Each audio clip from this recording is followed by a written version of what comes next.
For all of us giving the ACCA exam, every time an exam comes, it's going to be extremely intimidating and scary. Our only goal being, can we get that 50 to ensure we get through this exam?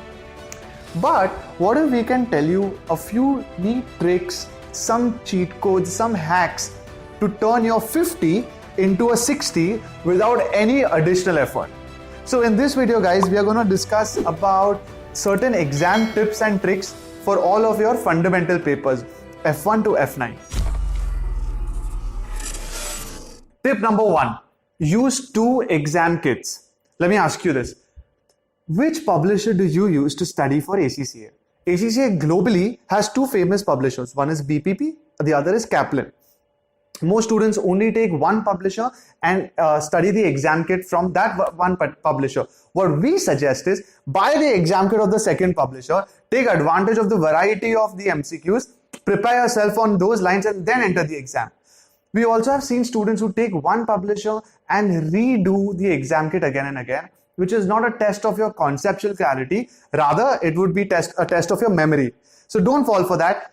Invest, buy 2 publishers, give the exam, the chances of you clearing will increase dramatically. Tip number 2, do not get stuck on any one particular question in the exam. Guys, it all comes down to time management, okay? Especially, so let's say you're giving a skill level paper, section A and B are all MCQs.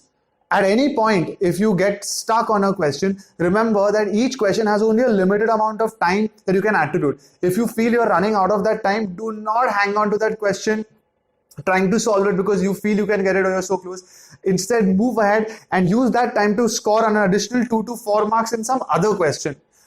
Once again, do not get stuck at any question. Move on. There will be enough opportunity for you to score to pass the exam. We have seen students who get stuck, and if the MCQ, let's say, has a maximum of 2 minutes, they waste 5, 6, 7 minutes, and that's another 6, 8 marks which they have potentially lost because they've been stuck in this one question. So keep moving on, answer the questions you know. Any which ways you'll have a better time than getting stuck at that one simple question.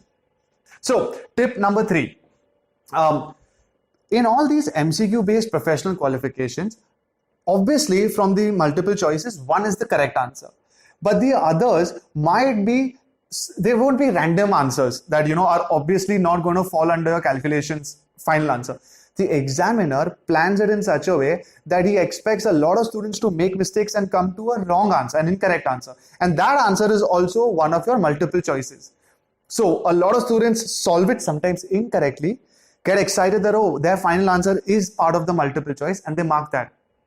Do not fall for that. So the simple tip is, when you calculate your answer, re-look at it, recheck it, because it most likely will be correct. But just do not be fooled to that, as the examiner has specifically designed it in such a way that you calculate the wrong answer.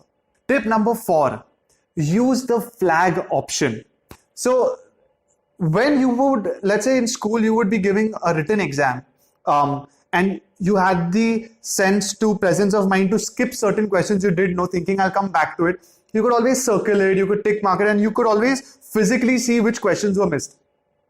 In the CB format, you can't do that. Flagging is the way that you land up ensuring you don't land up missing a question. So as a continuation to our previous tips, right, which is skipping the questions and time management, when you come across a question that you're not sure of, that you don't want to spend time on right now, flag it and move on. Towards the end of the exam, you can go through all your flagged questions only, try and solve them, and then complete the exam. So tip number 5, read the requirement of section C.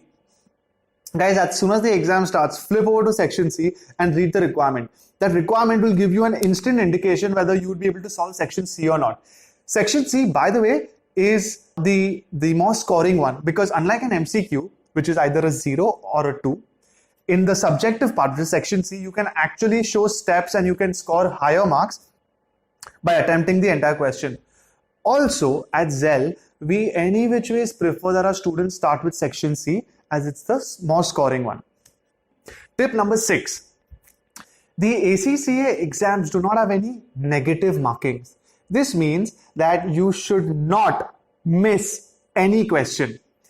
Earlier in the tips, I mentioned that if you come across an MCQ which you're not sure of, leave it, move on to the next one, flag it and move on to the next one. At the end of the exam, come back to these questions. Now, towards the end, if you still don't know the answer, right, take a guess, take a fluke guess and just mark any one of the 4 choices, because if there's a slight chance that one of them will be correct, which you mark, that gives you a 25% chance of getting this answer correct. Versus if you skip it, it's a guaranteed 0. So do not miss any MCQ in any of the exams. And guys, tip number 7. All the other tips will not work if you do not appear for a minimum of 2 to 3 mock exams per paper. We do not allow most of our students to appear for any of the exams if they do not show us how many mocks they've solved and they've actually cleared the mocks. Think about it like this. Your mock exams are your safety net. If you appear for a mock exam before the actual paper in a proper environment, right, in an exam environment, lock the door, throw the keys away for those 3 hours, just sit and give the exam. Going through that experience of actually solving the questions, going through that 3-hour momentum, doing it in a CBE format will give you more confidence than any amount of preparation for the final exam. Tip number 8. Now this might be sort of a part, like a culmination of a couple of tips I've already said, but I'm going to say it in a much more holistic manner right now. You have 3 hours, 15 minutes to complete the exam. That is 195 minutes for a 100-mark paper. Simple math will tell you that means for 1 mark, you have 1.95 minutes. So the best way to ensure that you manage your time in the exam is thinking if it's a 2-mark MCQ, you have 1.95 into 2, that is 3.9 minutes per MCQ. If you take longer than that for an MCQ, you are taking away time from your other questions.